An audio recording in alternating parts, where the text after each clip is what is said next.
Florence, Italy, 1347. One of the most beautiful cities in the world. A city of art, of wealth, of culture.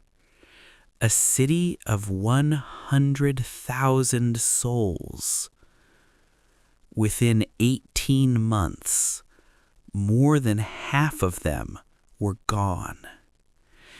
They called it many things: the Great Mortality, the Great Pestilence.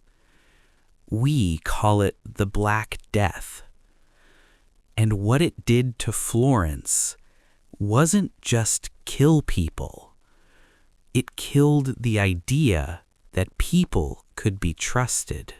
To understand what the Black Death did to Florence, you have to understand what Florence was. Dense, alive in the way only medieval cities were alive. Every surface occupied, every alley full, every church overflowing. Neighbors shared walls so thin they could hear each other breathe. Markets ran every day. Funerals were public processions. Weddings spilled into the streets. The city was one enormous, breathing, interconnected body, which made it perfect for what was coming. The plague arrived by sea. Genoese trading ships docking in Sicily, sailors already dying at the oars. Harbor masters ordered the ships out of port immediately. It was already too late. It moved across Europe like a tide. Constantinople, Venice, Genoa, Pisa.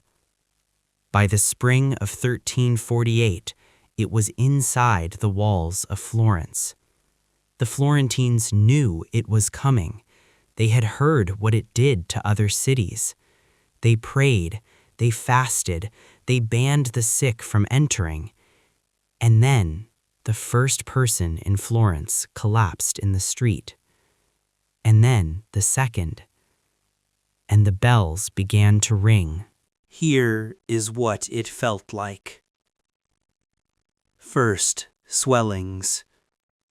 In the armpits, in the groin, at the neck. Egg-sized lumps that turned black beneath the skin.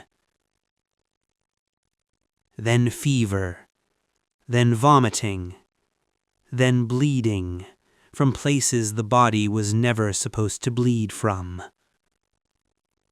From the time the first swelling appeared, most victims were dead within 5 days. Giovanni Boccaccio was there.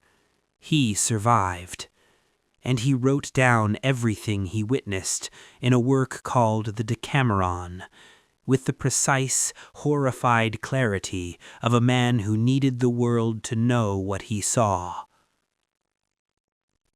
He wrote that the plague spread simply by touching the clothes of the sick.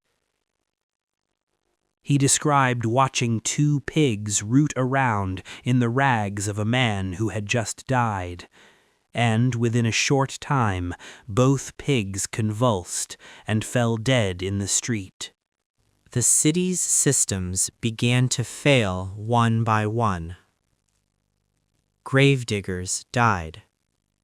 Doctors died.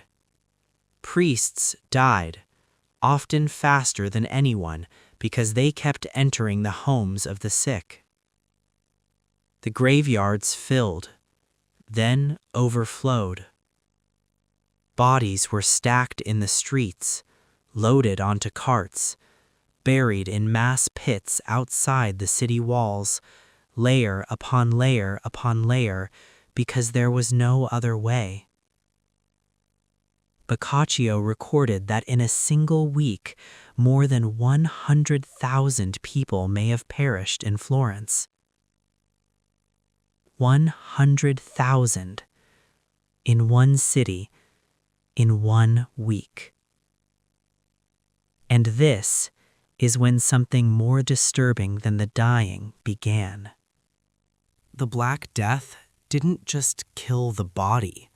It killed something harder to name, the instinct to help. Boccaccio wrote about this with a grief that you can still feel 6 centuries later. He wrote that neighbor avoided neighbor, that brothers abandoned brothers, that parents left their own children. Not out of cruelty, out of terror so complete it dissolved every bond the city had ever built. The sick were left to die alone.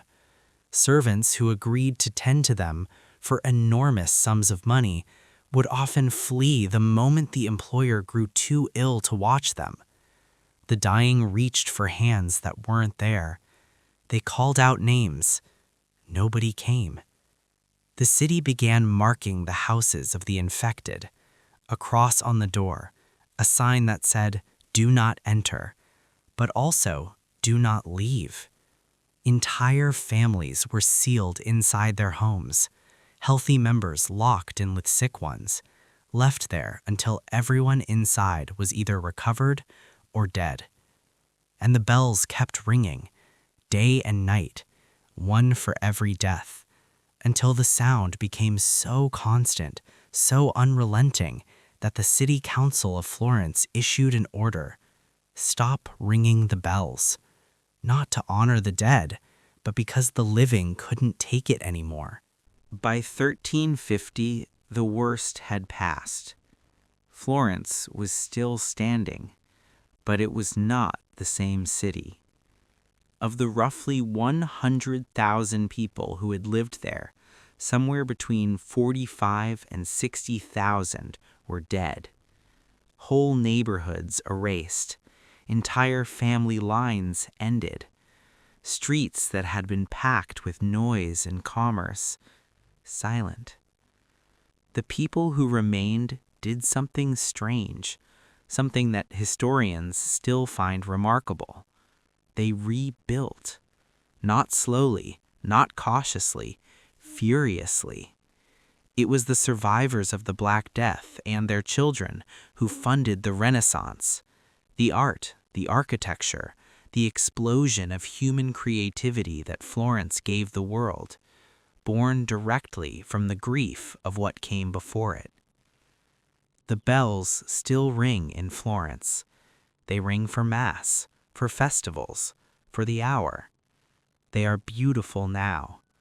But in 1348, when those same bells rang without stopping, day after day after day, the sound didn't mean celebration. It meant another one, and another, and another, until the living begged for silence. The Black Death killed between 75 and 200 million people across Eurasia. It reshaped the entire human world. But what I can't stop thinking about isn't the number. It's the doors. The ones marked with a cross. The ones that didn't open. The people on the other side of them listening, waiting for someone to come. The next story begins in the dark. Subscribe to uncover it.